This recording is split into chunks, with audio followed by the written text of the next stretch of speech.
नमस्कार, जोहार झारखंड देख रहे हैं आप और मैं हूं आप सबके साथ सोनाली सिंह। गुमला के कुरुमगढ़ थाना क्षेत्र के मरवा गानी जंगल में आईडी ब्लास्ट में सीआरपीएफ का एक जवान घायल हो गया, जिससे एयरलिफ्ट कर रांची लाया गया। एंटी नक्सल ऑपरेशन के दौरान यह आईडी ब्लास्ट हुआ। दरअसल सीआरपीएफ, कोबरा और जिला पुलिस के जवान जंगल में सर्च ऑपरेशन कर रहे थे, तभी नक्सलियों द्वारा बिछाकर रखा गया एक आईडी बम फट गया, जिससे डॉग स्क्वाड की मौत हो गई, जबकि एक जवान भी घायल हो गया। फिलहाल इलाके में सर्च ऑपरेशन जारी है। और देखिए, ये दो तस्वीरें हम आपको दिखा रहे हैं। एक गुमला के मरवा गली जंगल में, जहां पर ब्लास्ट की वारदात को अंजाम दिया गया नक्सलियों के द्वारा, और उसके बाद जो घायल जो जवान था उसको एयरलिफ्ट कर रांची लाया गया, और जहां पर जवान का इलाज फिलहाल जारी है।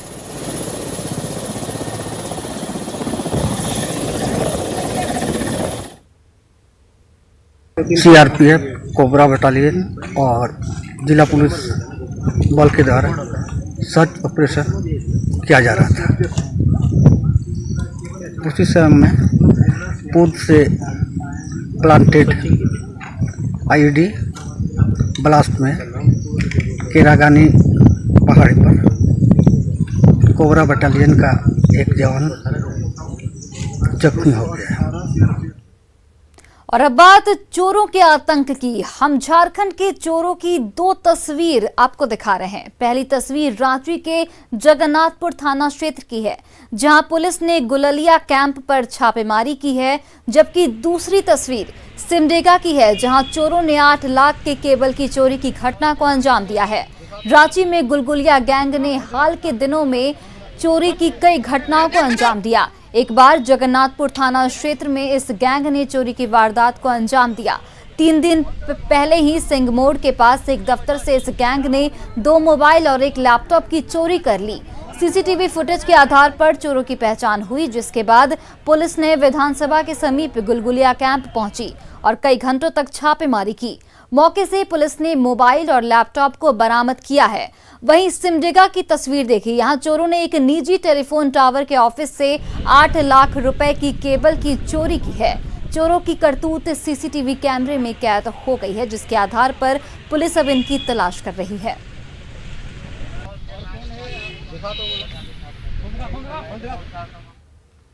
धनबाद की सीके साइडिंग में ड्यूटी में तैनात सीआईएसएफ जवान के द्वारा छात्रा के साथ छेड़खानी और मोबाइल में जबरन अश्लील वीडियो दिखाए जाने के मामले की जांच करने सीआईएसएफ डीआईजी विनय काजला साइडिंग स्थल पहुंचे।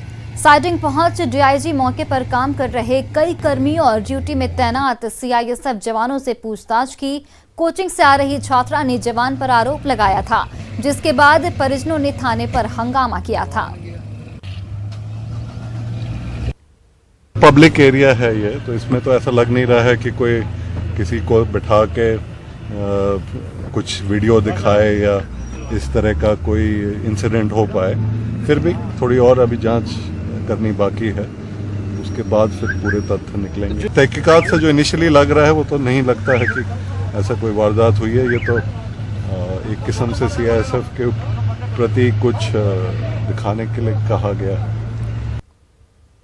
धनबाद के सुदामडी के लोग हैवी ब्लास्टिंग से परेशान हैं। जब भी ब्लास्टिंग होता है तो डर से लोग अपने घरों से बाहर निकल जाते हैं। डर रहता है कि कहीं घर न गिर जाए। कई घरों में दरारें इसकी वजह से आ गई हैं। मेन कॉलोनी के पास स्थित मस्जिद की दीवारें फट गई हैं। छत आए दिन गिरता रहता है। स्थानीय लोगों ने कई बार इसकी शिकायत की, लेकिन बीसीसीएल प्रबंधन की ओर से कुछ नहीं किया गया।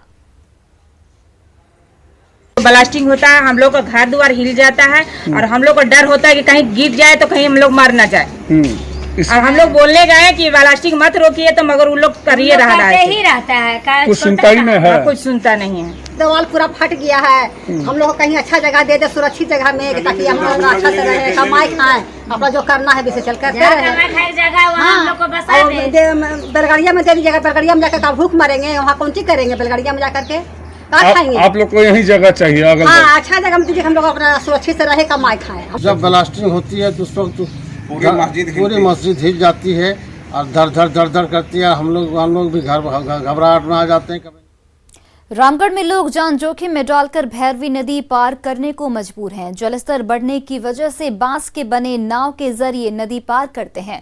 2018 में करीब 2 करोड़ की लागत से पुल का निर्माण शुरू हुआ था, लेकिन अब तक वो पूरा नहीं हुआ, जिसके कारण पटमदगा, भालू, कुल्ही, मदरी समेत करीब 1 दर्जन गांव के लोगों के लिए बांस का पुल ही सहारा बना हुआ है।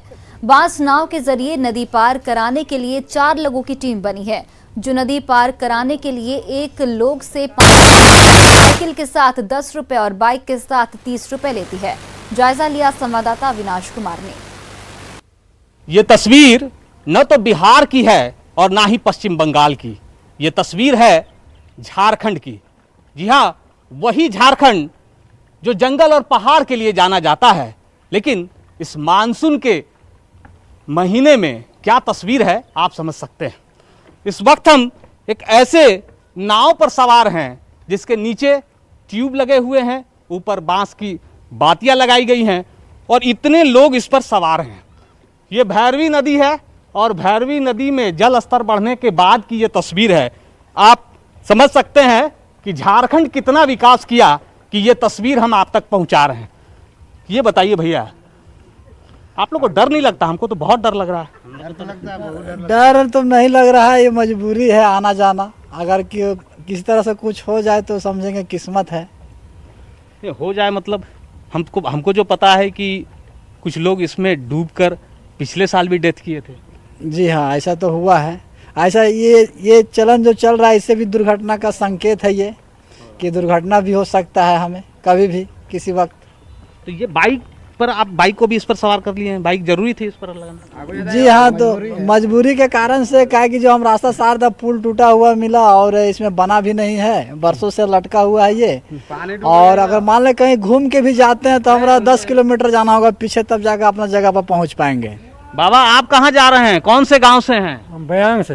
कहाँ जा रहे हैं? इतना आपको डर नहीं लग रहा है? इस उम्र में आप इतना जान जोखिम में डाल रहे हैं?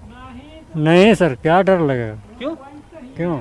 अपना घर जा रहे हैं। अपना घर जा रहे हैं तो डर लगेगा?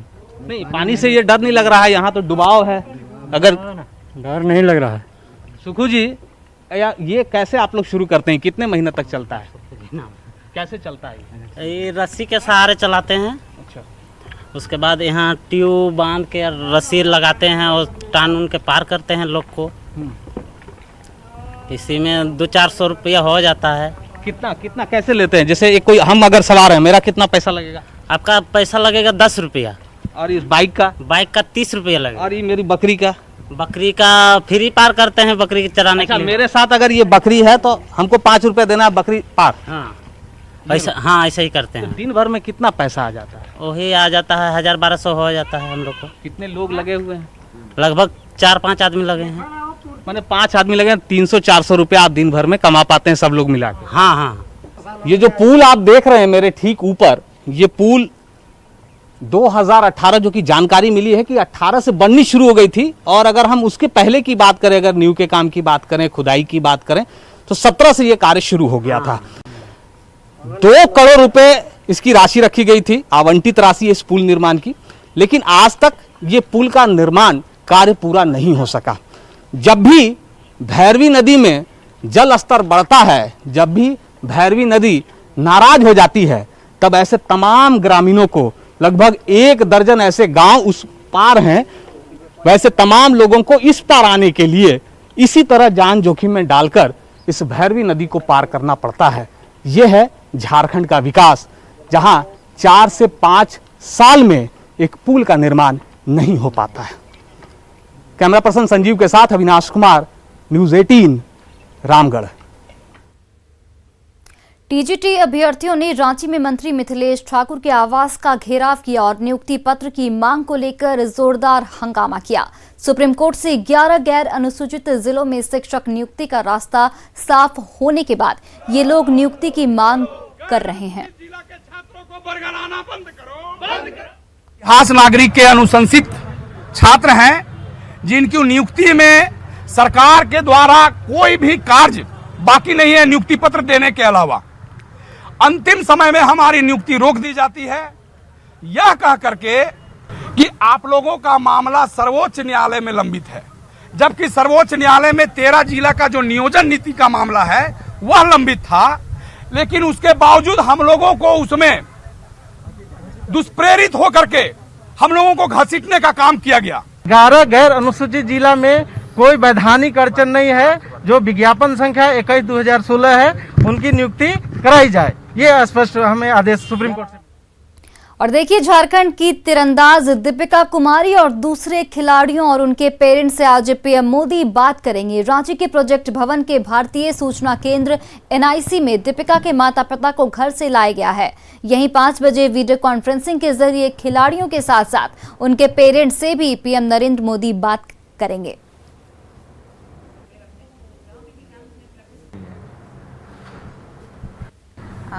ये सोशल मीडिया का कमाल है आज की डेट में, क्योंकि आज से जब हम लोगों ने 2004 में खेला था तो ये सुविधा नहीं थी कि लोग डायरेक्ट इंटरेक्ट हो पाए।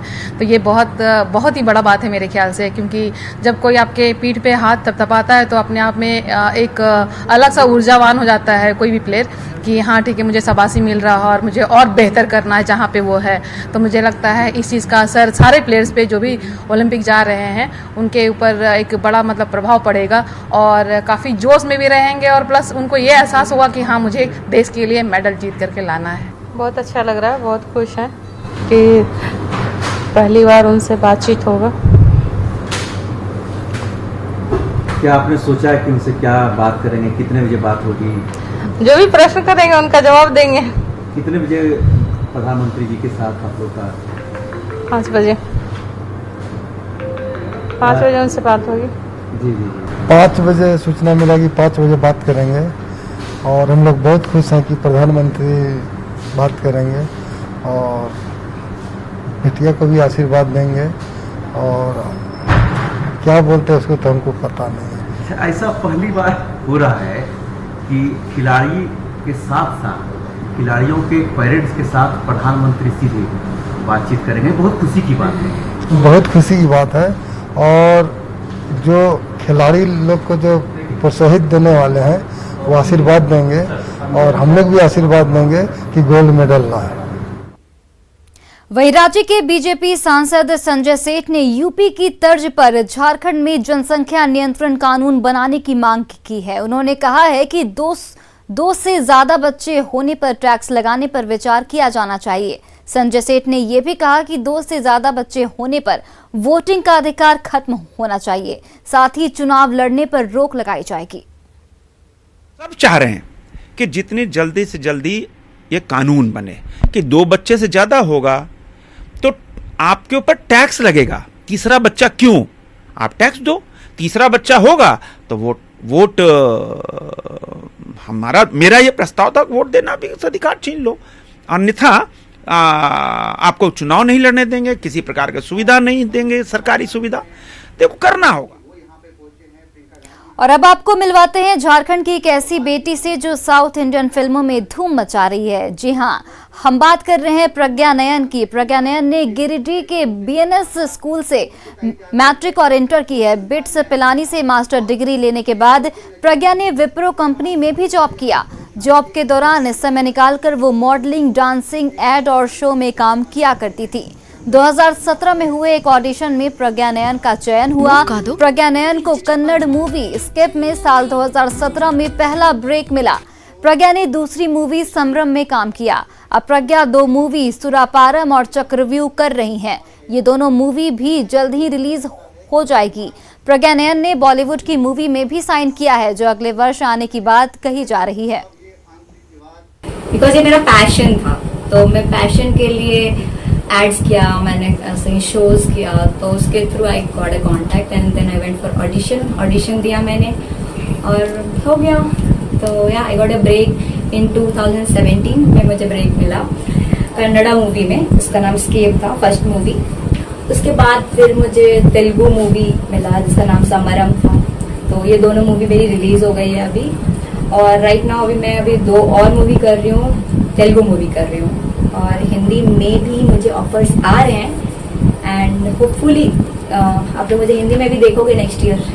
और पंजाबी सॉन्ग्स अभी मैंने जस्ट लास्ट मंथ कंप्लीट किया 4-5, तो वो भी आप लोग देख सकते हो। So yes, very very nice question. परिवार is very much important in all this things. अगर वो लोग आपका साथ नहीं देते हैं तो इट इज़ वेरी डिफिकल्ट. लगता है कि ठीक है, वो जैसा कर रही है आगे भी जा कर के और थोड़ा बढ़िया करे, अच्छा करे. अभी जो कर रही है और अच्छा कर रही है. मुझको 2 बेटी ही है. हाँ, ये दोनों बेटी को हम बेटा ही समझते हैं. हाँ, इसीलिए इन लोगों के प्रति हमारा कुछ भी नहीं रहा. बहुत अच्छा लगा. गिरिडीह के तीसरी प्रखंड के कुंडी गांव में हजारों लोग निवास करते हैं, लेकिन गांव में मूलभूत सुविधाओं का अभाव है. यहां पर न अच्छी सड़क है, न स्कूल, न स्वास्थ्य सुविधा है. पानी पीने के लिए स्वच्छ पेयजल और न ही बिजली की व्यवस्था है. गांव में बिजली के खंभे तो गाड़ दिए गए हैं, लेकिन बिजली नहीं आती है. ग्रामीण कई बार जनप्रतिनिधि और अधिकारियों से इसकी गुहार लगा चुके हैं, लेकिन गांव की समस्या अब तक दूर नहीं हुई.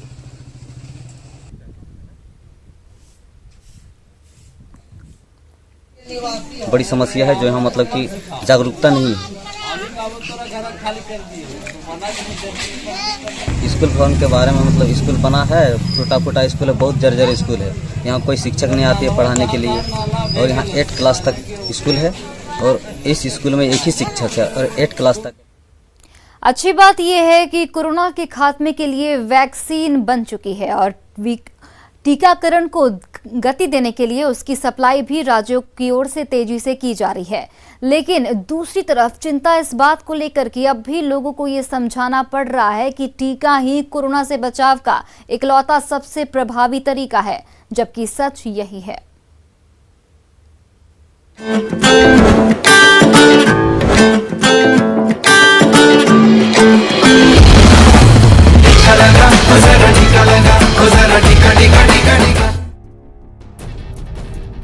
कोरोना के खौफ से लोग उबरने लगे हैं. सड़कों और बाजारों में उमड़ती भीड़ बता रही है कि लोग किस तरह कोरोना के दिए जख्मों को भुलाकर अब लापरवाह हो रहे हैं. यकीन मानिए, अगर यही हाल रहा तो कोरोना की तीसरी लहर को दस्तक देने से कोई रोक नहीं पाएगा. हालांकि राहत की बात यह है कि देश के तमाम राज्यों में कोरोना को मात देने के लिए लगातार जागरूकता अभियान चलाया जा रहा है.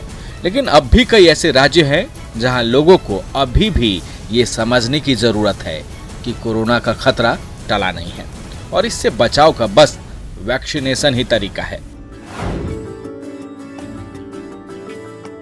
बिहार भी उन राज्यों में से एक है जहां अभी भी वैक्सीनेशन को लेकर लोगों को जागरूक करने की जरूरत है.